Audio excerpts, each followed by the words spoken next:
So I'm going to do a glazing demo. Hopefully we'll make this as quickly as... Alright, I'm doing a glazing demo. Hopefully I can make this as quick as possible. The glazes we've got, easiest way to mix them up is to use the drill. Make sure it's in forward or it splashes all over the place, and make sure it's clean or it contaminates the glaze. This one has not been cleaned. So, bring it over here,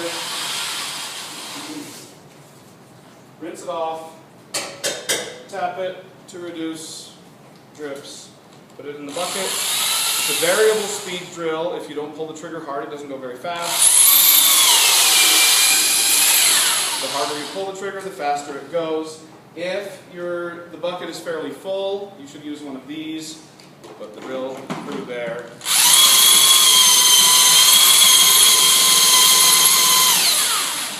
And stir it up until it's about full. If it's a full bucket, don't spin it off in there. It tends to go everywhere. But if you can do it where all the little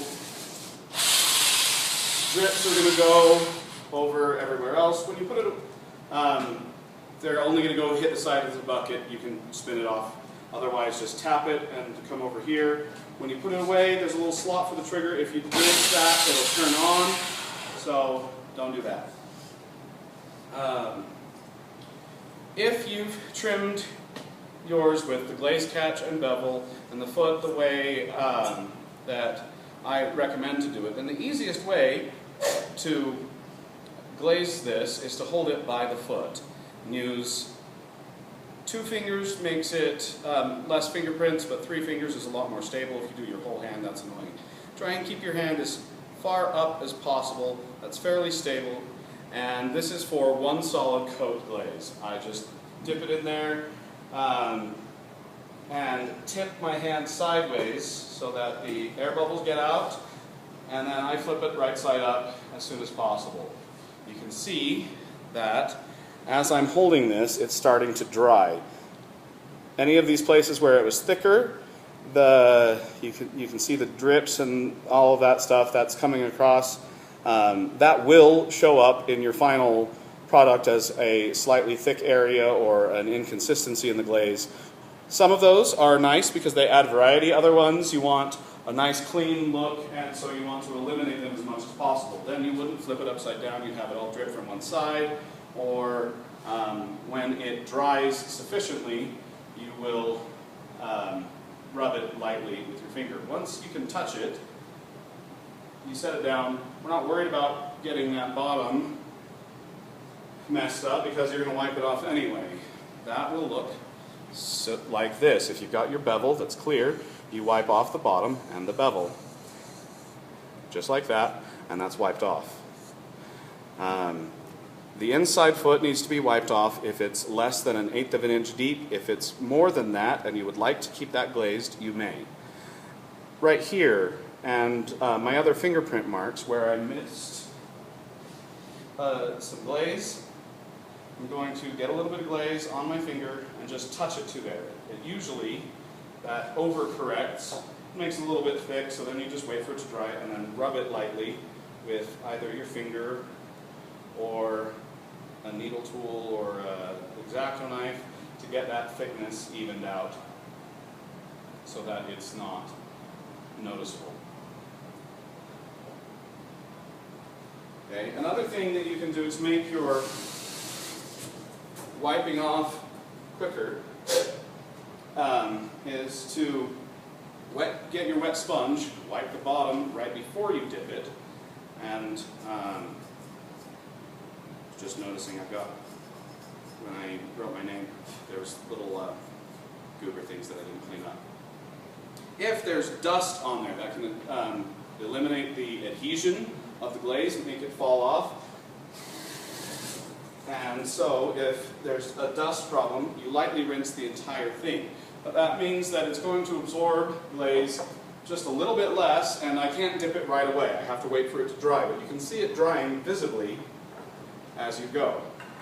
So again, I'm going to wipe that bottom and dip this. This time I'm going to use tongs, which is an alternative method. These tongs, the tips don't line up. If you press too hard, you can break right through the side of your pot. So you want to have the vertical part on the inside of a curve and the horizontal on the outside of a curve so that it's matching the shape of the pot. If you do that reverse, that's putting extra pressure on those points, more likely to break through. This one is going to leave little marks, but they're going to be quite tiny and a little bit easier to clean up. I dip that in with the tongs, dump it out, and I can spin it around like this in order to get those drips to go evenly around the rim, and then set it right down, right side up, release with the tongs. I'll come back later and clean up my tong marks on there. I personally don't use the tongs very often, but you are definitely welcome to. You don't have to do just one solid dip across the entire thing. You are completely welcome to take it and dip one side, then wait for that to dry, dip the other side in a different glaze, and wait for that to dry, and then dip it again, so that you have 3 places of one glaze, then those 2 mixed, then another glaze, and then these 2 mixed, another glaze, so you get kind of almost a color wheel sort of a thing. When glazes mix, they're not going to go, if you mix red and blue, you get purple. They don't work like that. They are chemical reactions, not pigments. So when you mix them, you're getting a whole variety of things. And one of the things you need to be ready for is when you mix glazes, they are much more likely to run and drip all over the place. Glazes that are inherently runny are Fake Ash, Sun Valley, Vegas Red, Turquoise, and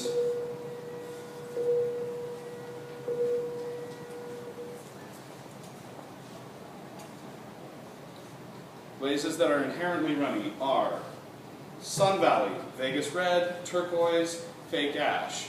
Green to black, when it's thick, just like any glaze, it will run.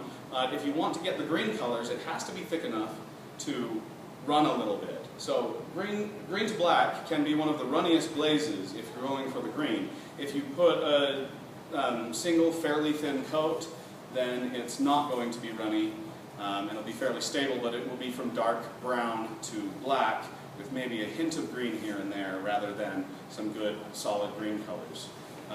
Blue-brown can be a little bit runny where it's thick as well.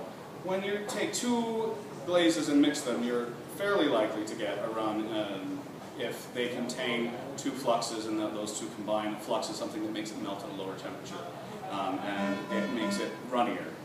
Vegas Red and Turquoise.